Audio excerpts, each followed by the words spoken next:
जो पंजाब और पख्तूनख्वा में इंतखाबात की तारीख न देने पर अज खुद नोटिस ले चुके हैं। आज की समाअत में क्या हुआ, किसे नोटिस जारी हुए और समाअत मुकम्मल होने के बाद अदालत से क्या फैसला आ सकता है, आज इसी से आगाज करेंगे। सैयद मुजम्मिल शाह मेरे साथ हैं। मुझे इस तरह के रिमार्क सामने आए हैं, एक चीज़ तो बड़ी वाज़ेह नज़र आ रही है कि ज़ाहिर है फैसला एक अलग चीज़ है, लेकिन रिमार्क से हम ये नज़र आ रहा है कि जजेस के ख्याल है कि 90 दिन से ऊपर इलेक्शंस नहीं जा सकते।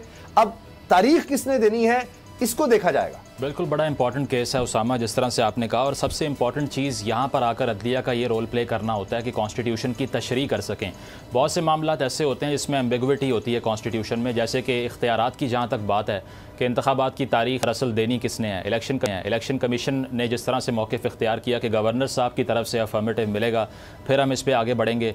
गवर्नर साहब ने कहा असम्बलियों की तहलील का जो डॉक्यूमेंट है उस पर मेरे दस्तखत हैं ही नहीं, और सदर पाकिस्तान ने इस सारी सूरत हाल में इंटरवीन करके इलेक्शन कमीशन को एडवाइस किया कि 9 अप्रैल को इंतखाबात करवा लीजिए। इलेक्शन कमीशन को जब जिस तरह से कॉन्स्टिट्यूशन में यह दर्ज है कि वो मुशावरत से सदर पाकिस्तान के साथ मुशावरत करेगा, उसके बाद कोई तारीख सामने आएगी। मुशावरत से इलेक्शन कमीशन ने यह कहकर इख्तियार जो है वो अपना वापस लिया और कहा कि नहीं हो सकती क्योंकि ये केस सब जुडिस है। तो इस सारी सूरत हाल में ये केस इंतहाई अहमियत जो है वो इख्तियार कर गया। एक बहुत अहम नुक्ता जो आज सामने आया वो ये था कि अब जो इंतखाबात की तारीख का तयन करने का जो क्वेश्चन है उस पर डिबेट बंद हो जानी चाहिए। उसकी वजह यह है कि अब अदालत के कोर्ट में ये गेंद जा चुकी है। अब उन्होंने बताना है कि इख्तियार दरअसल किसको है, सदर पाकिस्तान ने इस पर हतमी डिसीजन लेना है या इलेक्शन कमीशन ने लेना है।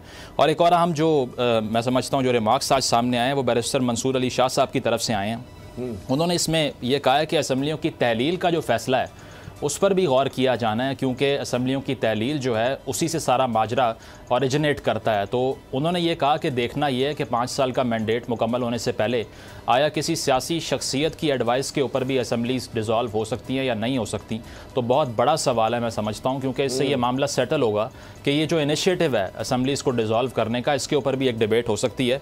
ये भी कहा गया अदालत के अंदर रिमार्क्स में कि हो सकता है, मुमकिन है कि असम्बलियाँ गलत तोड़ी गई हों, तो इसके ऊपर भी नज़रसानी होना बाकी है। तो मैं समझता हूँ कि सारी पॉलिटिक्स एक तरफ, लेकिन ये केस जो है 9 रुकनी बेंच जिसकी समाअत कर रहा है बहुत अहमियत इख्तियार कर चुका है। वो और बात है कि PDM की तरफ से, बिलखसूस नून लीग की तरफ से जो तनकीद का निशाना बनाया जा रहा है इस बेंच को भी, अताउल्लाह तारड़ साहब की प्रेस कॉन्फ्रेंस कल आपने मुलाहिजा की होगी, आज मरीम नवाज साहिबा की जिस तरह आपने इंट्रो में बात की अपने, इस पर हम आगे बात करेंगे कि बोल्ड न्यूज़ को भी निशाना क्यों बनाया जा रहा है जब हम अदलिया की आज़ादी के लिए खड़े हैं।